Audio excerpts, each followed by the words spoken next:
Bienvenidos amigos y amigas a Historia con el Móvil. Yo soy Juan Jesús Pleguezuelo y estoy súper contento porque me está pasando una cosa muy buena, y es que estoy aquí hablando contigo, charlando de historia, viajando al pasado para intentar comprender este complejísimo presente. Desde los estudios centrales del cuarto de mi casa te mando un caluroso abrazo y te deseo de corazón que estés bien.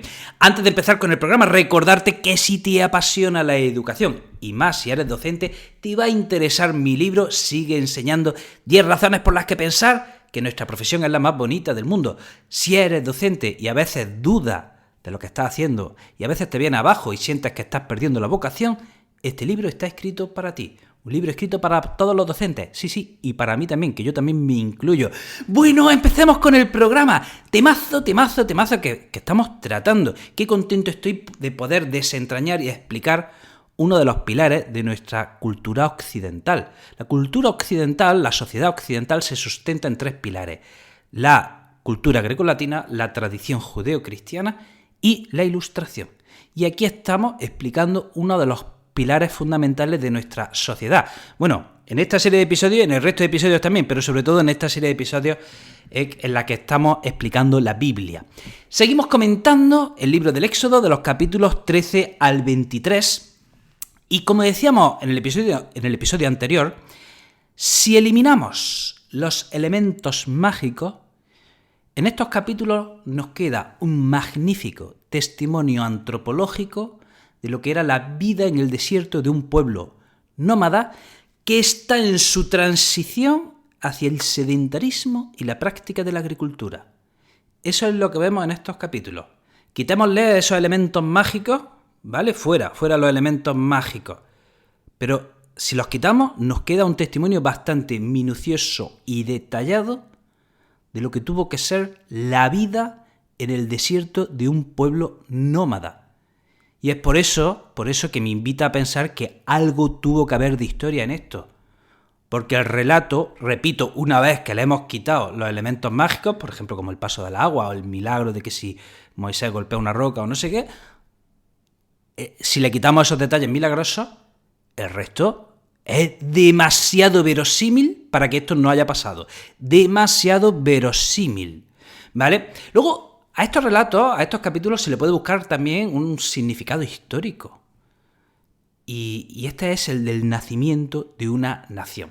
Miren, del capítulo 13 al 19 sucede, pues que Israel sale ya del pueblo de Egipto, cruza las aguas del Mar Rojo, esas aguas que se abren y que deja atrapados a sus perseguidores. Y en ese deambular por el desierto, pues el pueblo de Israel continuamente se queja a Moisés porque le falta agua, le falta alimento y Moisés tiene que hacer algún milagro para conseguir agua, como por ejemplo golpear una roca. Y Dios manda alimento, por ejemplo, en forma de maná cada día, ¿vale? Entonces, como decía, aquí vemos un testimonio de lo que tuvo que ser la vida en el desierto. ¿Y qué falta en el desierto? Agua y alimento. Y eso es lo que aparece en estos capítulos. Que hay escasez, pero ese significado religioso sería que, confiando en Dios, Dios lo arreglaría todo. Pero si quitamos eso, vemos que sí, que en el desierto falta agua y falta alimento, y es lo que aparece en estos capítulos. De nuevo, hablando sobre el significado histórico o alegórico, aquí podemos ver en esa línea que decíamos del nacimiento de una nación. O sea, piensen en el símbolo. Un pueblo que cruza las aguas, un pueblo que sale de las aguas, un pueblo que cruza el agua y sale de las aguas. Pues ahí podemos ver el símbolo de un nacimiento, en este caso, ¿qué es lo que nace? Pues una nación que emerge del agua, pero es que pasa al desierto. Y ese periodo en el desierto podría ser considerado como un periodo de prueba. Un periodo de prueba para ver la actitud, para ver la resistencia y también para liberarse de la etapa anterior de esclavitud de Egipto. Y ese periodo de prueba que se supera en el desierto es el paso previo a la construcción ya del reino de Israel, ¿vale? Esto podría ser el significado histórico y alegórico de estos relatos. Entre medias vamos a comentar un par de detalles que me parecen curiosos. Y es que en ese deambular por el desierto, Amalek, el pueblo de Amalek, ataca a Israel. ¿Quién es Amalek? Amalek es el nieto de Esaú, hermano de Jacob, y aparece en la Biblia repetidas veces como el enemigo de Israel.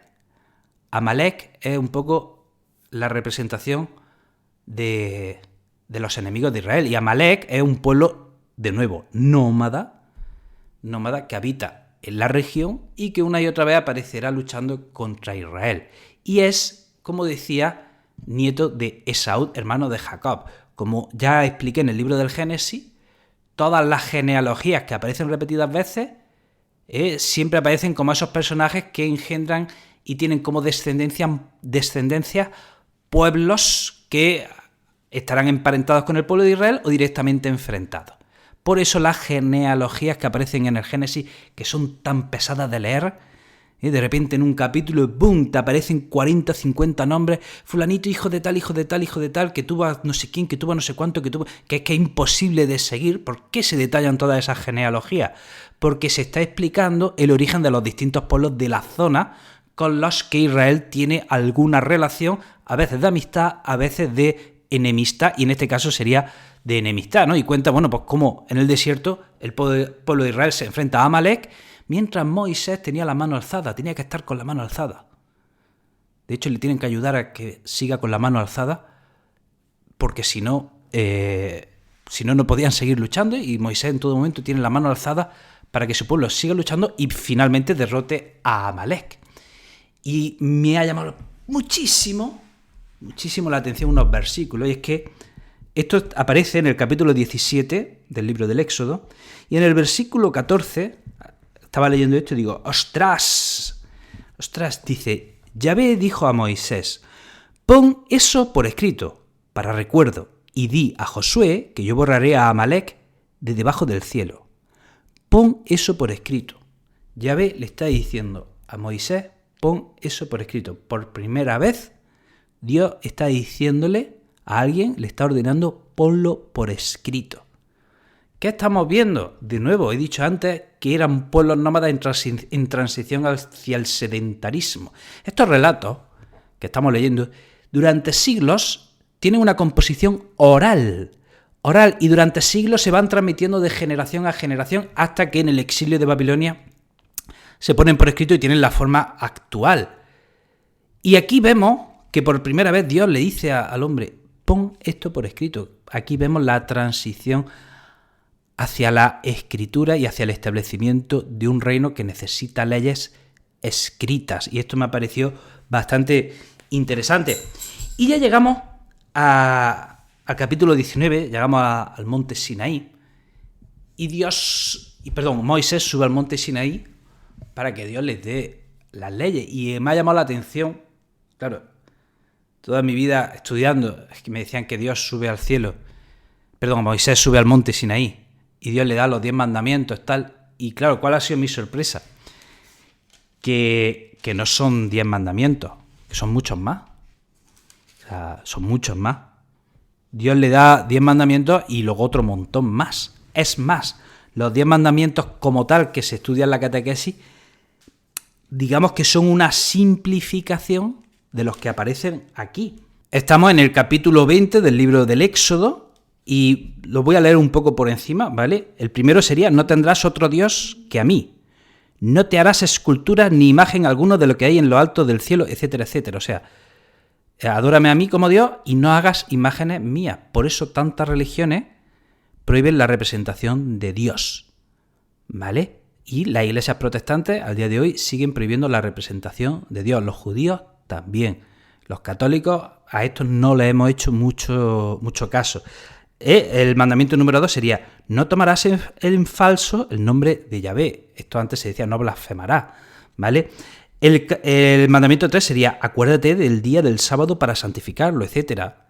Antes se simplificaba en catequesis de santificarás la fiesta. El mandamiento 4 es, honra a tu padre y a tu madre, para que vivas largos años en las tierras que Yahvé tu Dios te da. Esta me parece interesantísima. O sea, ¿qué vemos hasta ahora?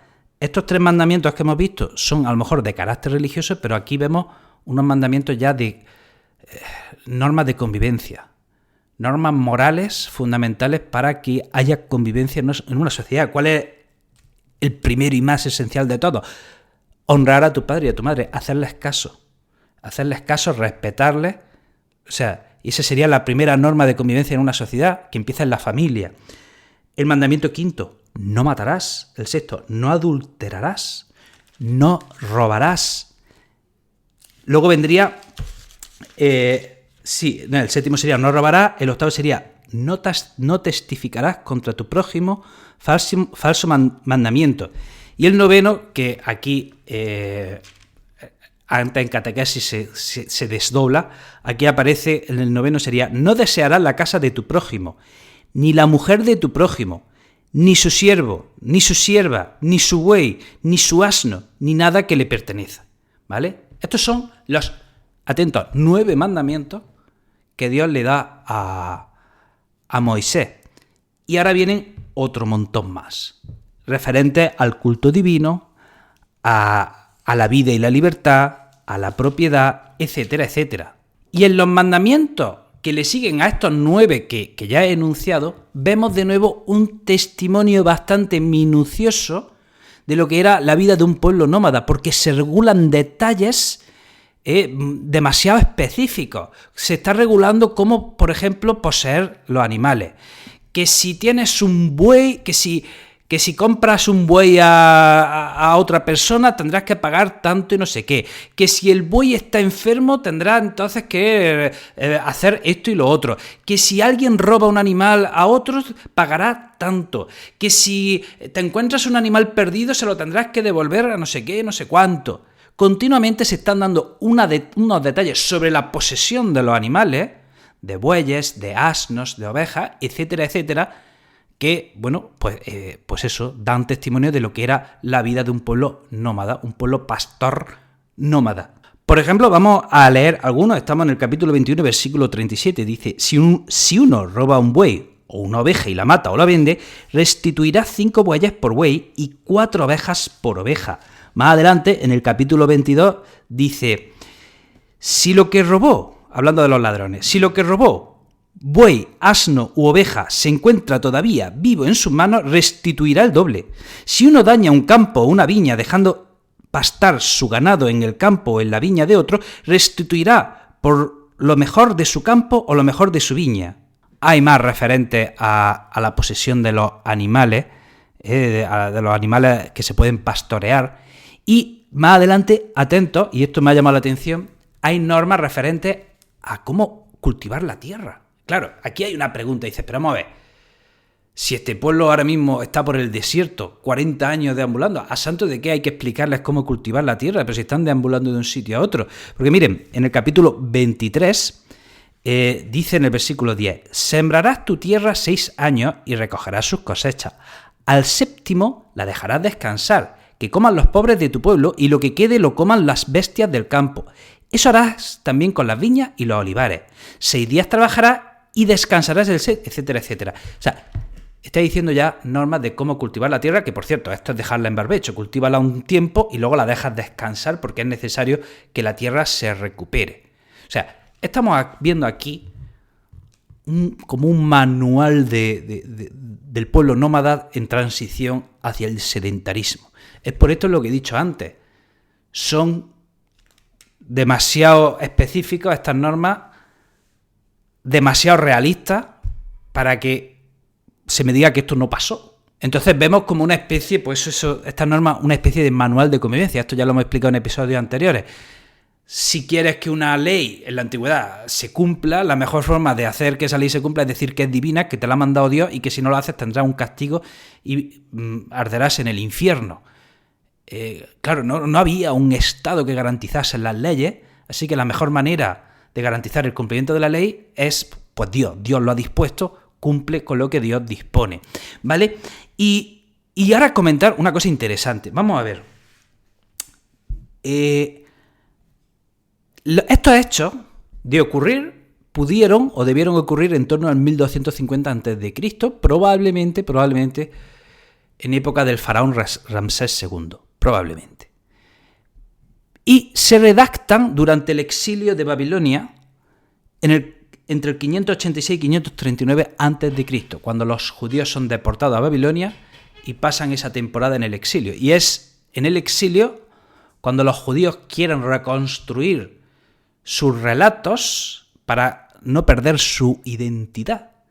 Y es por eso que se constituye este Pentateuco y el libro del Génesis, el libro del Éxodo, etc. Seguramente estaban recogiendo esos judíos una larga tradición oral que arrancaría de siglos atrás. Vale, bien.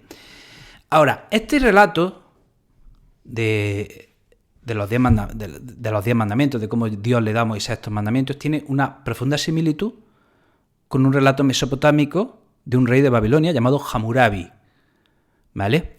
Y además, la subida al monte Sinaí también tiene una profunda similitud con esto, que ya os lo expliqué en el episodio de Mesopotamia, con los zigurats que en su momento estaban en Mesopotamia. En Mesopotamia se construían zigurats, los templos eran zigurats. ¿Y qué sucede? Pues que están en el desierto, el hombre de Mesopotamia, y mira a las alturas, se maravilla por lo que ve arriba, que no entiende, y sitúa a los dioses en las alturas. Y para llegar a ellos, pues como no hay montaña en el desierto, se construyen montañas artificiales que pudieron ser los zigurats, que pudieron ser un eco lejano de esa torre de Babel que aparece en el libro del Génesis. Y en los zigurats, arriba estaba el Sancta Sanctorum, la capilla a la que solo podía acceder el sacerdote. El pueblo no podía acceder a la capilla, y repito, solo accedía el sacerdote. Los zigurats no es como, no sé, las iglesias que puede entrar todo el pueblo. A los zigurats eran templos donde solo entraba el sacerdote. Entonces, ¿qué sucede? Que vemos que en el relato del desierto el pueblo llega al monte Sinaí y solo puede subir Moisés. Solo puede subir Moisés. Sube arriba del monte, que allí está Dios, y solo Moisés puede subir. Y de alguna manera esto recuerda a la construcción de los zigurats, que no dejan de ser como una especie de montañas artificiales, y arriba del todo estaría Dios, y ¿a quién sube arriba del todo?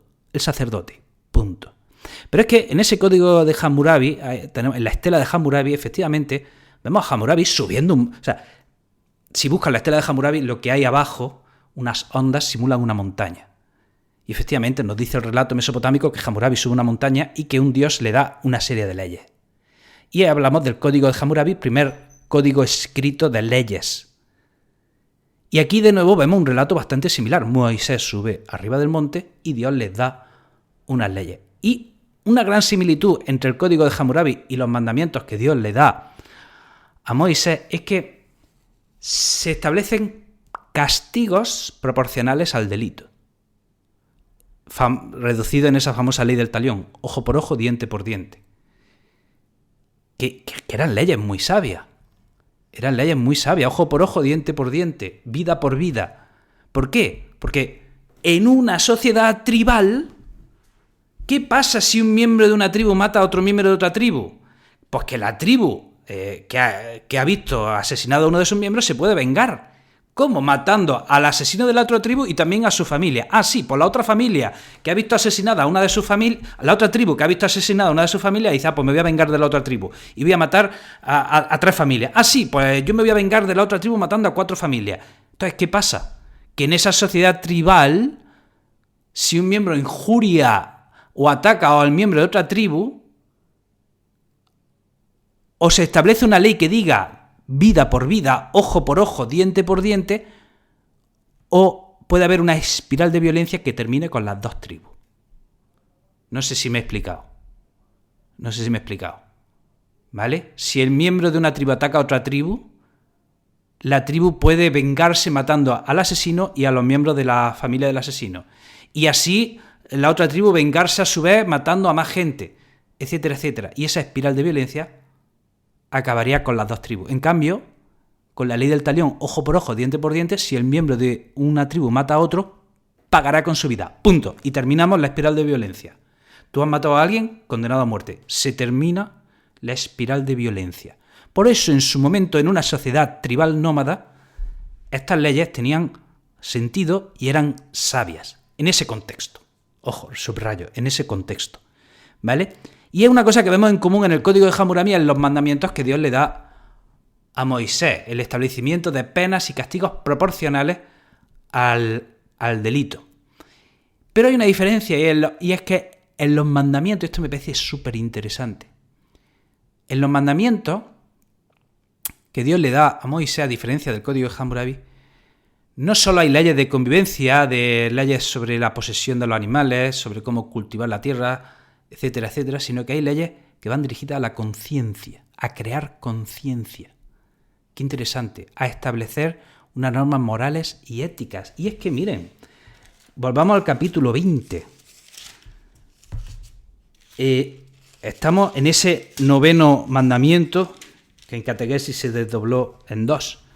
Dice: no desearás la casa de tu prójimo, ni la mujer de tu prójimo, ni su siervo ni su sierva. O sea, te está diciendo, no ya que no engañe a tu esposa con la mujer de tu prójimo.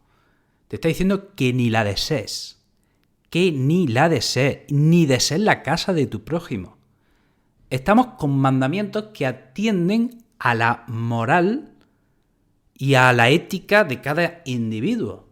De manera que si hacemos esto, no desear la casa ajena del prójimo ni la mujer del prójimo, estamos estableciendo ya códigos morales y éticos y estamos trabajando la conciencia. Y esto es una cosa que no estaba en el Código de Hammurabi. ¿Vale? La referencia a la moral y a la ética. Esto es complicado, no... Haciendo una reflexión, yéndonos más allá, vámonos ya a la psicología, ¿vale? Porque aquí hay mucha psicología, esto también lo explica en otro episodio. Estos relatos también enseñan psicología, pero mucha. Estos relatos alegóricos, mitológicos que aparecen en la Biblia no solo explican el nacimiento de una nación, no solo explican el contexto que rodeaba a los individuos de entonces, no solo dan respuestas a explicaciones a preguntas que ellos se hacían, sino que también tienen mucha psicología. Y es que, claro, vamos a decirlo al contrario, ¿no? Vamos a leer esto en su forma contraria. Dice: no deseará la casa del prójimo, ni la mujer del prójimo, ni su siervo, ni su sierva, ni su buey, ni su asno, ni nada cuanto le pertenece. Vamos a decirlo al revés. Desearás la casa del prójimo, desearás la mujer de tu prójimo, su siervo, su sierva, su buey, su asno y todo lo que le pertenece. ¿Qué te pasa? ¿Qué nos pasa cuando deseamos lo que no tenemos? ¿O qué nos pasa cuando deseamos lo que le pertenece a otro? ¿Qué te pasa si tú estás continuamente deseando lo que ya le pertenece a otro? ¿Quién va a sufrir, tú o el prójimo? Si tú deseas la mujer del prójimo, la casa del prójimo y todo lo que el prójimo tiene, ¿quién va a sufrir, el prójimo o tú? Tú. O sea, si estás continuamente deseando lo que otro tiene, no te va a quedar otra que sufrir, porque no es tuyo. No es tuyo. Y si se lo usurpas, estarás contraviniendo la ley y tendrás un castigo. Entonces, aquí hay psicología. Aquí hay una ley psicológica. Estamos, repito, la redacción es del siglo VI a.C., pero ya hay una importante lección para poder llevar una vida en paz. Oye, cuidado con meterte en cosas que no son tuyas y desear cosas que no son tuyas. Y claro, esto atañe a la conciencia directa del ser humano. Estoy pensando ahora mismo en otras religiones de la antigüedad y ahora mismo no se me ocurre, pero probablemente aquí vemos una de las primeras llamadas a la conciencia individual. Porque si yo digo no matarás, primero está mal, pero segundo, es que si mata está rompiendo la convivencia en una sociedad, ¿vale? Pero si estamos hablando de no desees la mujer del prójimo, ¿qué problema hay en desear? ¿Estás contraviniendo algún delito con desear? En principio no. O sea, si tú deseas algo que no es tuyo, ¿estás impidiendo la convivencia en esa sociedad? En principio no, pero es que si lo haces, tú vas a sufrir. Tú vas a sufrir al desear lo que no es tuyo. Entonces me parece esto bastante interesante. Bueno, espero que te haya resultado interesante este episodio. Te recuerdo... nunca lo digo, tío. Tengo redes sociales, no sé si lo sabías. Estoy en Instagram, el profesor inquieto, YouTube, el profesor inquieto. Podías seguirme, ¿no? O sea, digo yo, ¿no? Hombre, ya que me estás escuchando, hombre, ya está, ¿qué te cuesta? Bueno, querido amigo, querida amiga, te mando un abrazo enorme y nos vemos en el próximo programa.